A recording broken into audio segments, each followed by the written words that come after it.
I've been teaching for many years. I believe strongly that parents and teachers need to work together to help children succeed.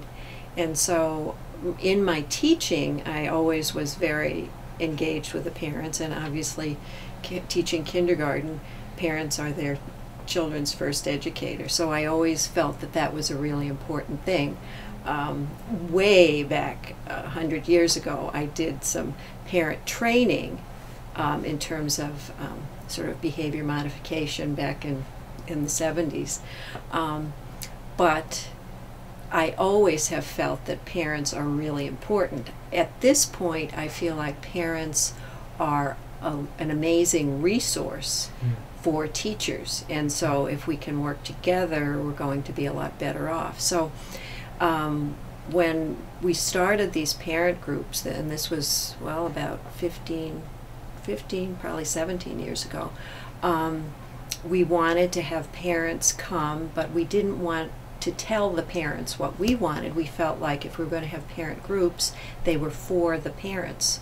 So the first meeting was just discussing what they wanted from us.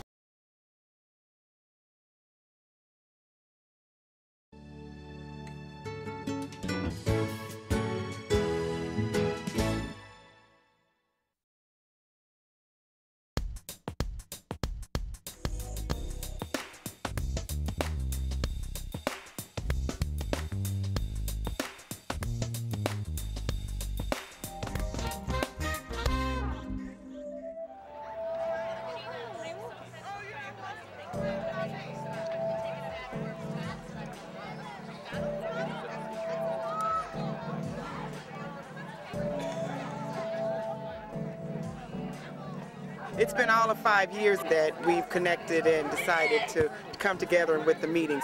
We took the acronym PAS, Parents of African American Students, from West High School. Hopefully, now that my Caitlin is in 6th grade or going into 6th grade, I'll transition over to at the middle school level and remain at Franklin and Randall, because there's such a core group of parents and their involvement, you know, I would hate to lose it. And so I want to start by thanking all of the parents for your commitment to coming to the meetings and participating and giving honest feedback. La directora les quiere dar las gracias, principalmente. Franklin received a comprehensive school reform grant in the year 98-99 to start reforming the school practices and service delivery for students. It highly affected students that received Title I services and English as a second language services.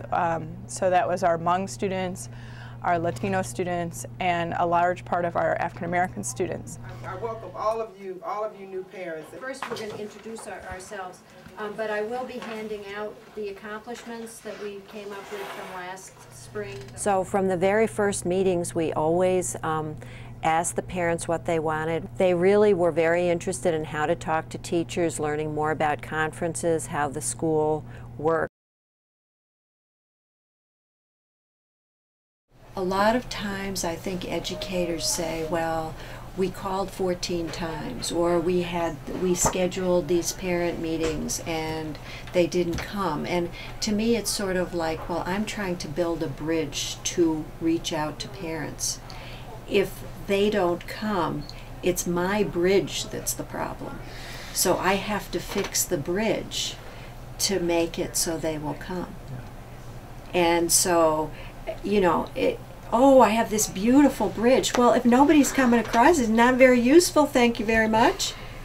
You know, but who takes responsibility for the bridge? I guess that's it. And if we reach out as much as we can, and we don't always succeed, goodness only knows, but do we just stop building the bridge? And a principal that I had before I came here said, because I was discouraged one day about nobody showing up or not many people showing up, and she said, you know, if you don't have the meeting, no one can show up.